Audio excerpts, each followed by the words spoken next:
Video વિશે મેં કહ્યું કે નાનપણથી મને જો છત્રછાયા મળી હોય તો એ બે ભાઈઓની છે અને આઈ એન્જોયડ લોટ વિથ ધેમ. કદાચ અમે લોકોએ સાથે બેસીને જે મિત્રો જે કામ કરતા હોય બધા કામ અમે લોકોએ કરેલા છે. એટલે ભાઈ અને એ આ રાખડી જે મારા કલાઈ પર દેખાય છે હંમેશા દીકરા રાખડી બાંધે હતો. એટલે એ વખતે ત્યારથી મારા માન છે. અને આ ભાભી જ્યારે પેલું એન્ગેજમેન્ટ કરીને આવ્યા ત્યારે અમે ડેમ પર ફરવા ગયેલા.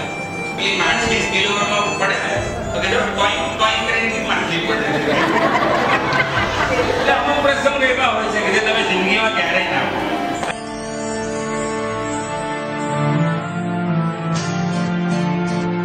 મને પ્રેમાળ પત્ની મળી.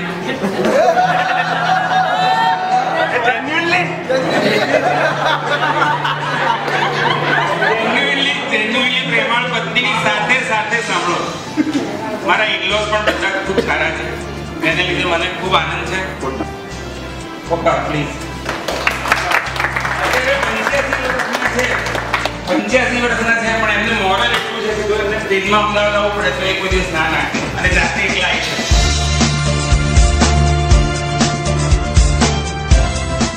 બાકી મારા પુત્રો અને એક મારો ભાણિયો જે ખરેખર આ કાર્યક્રમને સફળ કરવામાં એ લોકોએ જે મહેનત કરી છે એ અને મારી અત્યાર સુધીનું જે પણ શું કહેવાય નિબંધમાં ફેલ કરું છું.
મુકેશનું ઘર અહીં શાંતિવન પ્રસન્ન પાટી સામે હતું. એના ઘરમાં દાદર ચડીને તો ત્યાં નાના માળિયા ટાઈપની જગ્યા હતી અને ત્યાં આપણે બેસી શકીએ શાંતિથી.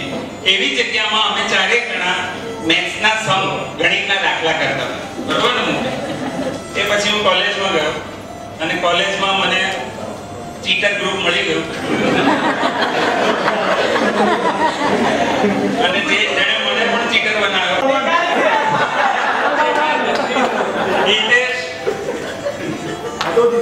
રાકેશ, સ્મિતા અને બે બીજા મિત્રો અમારું 7 જણનું ગ્રુપ હતું. બીજા બે અત્યારે અમેરિકામાં છે. એટલે અમે ખૂબ ધમાલ કરી. 4 વર્ષ એટલી બધી ધમાલ કરી છે કે તેની કોઈ સીમા નથી.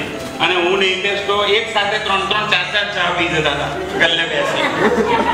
એકદમ નાના સ્પાનમાં અમારી મિત્રતા થઈ અને એક એવો મિત્ર મળ્યો કે જેની જોડે આજ દિન સુધી મારી મિત્રતા એવી ને એવી છે. રાજુ અને મૌલિન જો તો અમે પહેલેથી ઓળખતા હતા અને એક એવી વસ્તુ શેર કરી ના શકાય એમ તો પણ અમે એક જ બાથરૂમમાં નાહતા હતા સાથે. ઘણો તો એ સૌથી મોટો અહીંનો ચીટર વિનીત વાત્સાની. અમે લોકો એકબીજા જોડે ખૂબ જ એટલે બધા એક બાથરૂમમાં એટલા હું નાનો હતો ને ત્યારે એટલે આમ ક્રાફ્ટમાં મને અત્યારે ઇન્ટરેસ્ટ ખરો. પછી કેવું બને છે ખબર નથી પણ ક્રાફ્ટમાં ઇન્ટરેસ્ટ ખરો. તો મારા એક મિત્ર જોડે મેં ક્રાફ્ટમાં એ જે મિત્ર છે અહીં બેઠા છે એમનું ઘર અમે આખું ગૂંઠાનું બનાવ્યું. I was in 7th or 8th, I don't know. સુનિલભાઈ સારા મિત્રો મળ્યા.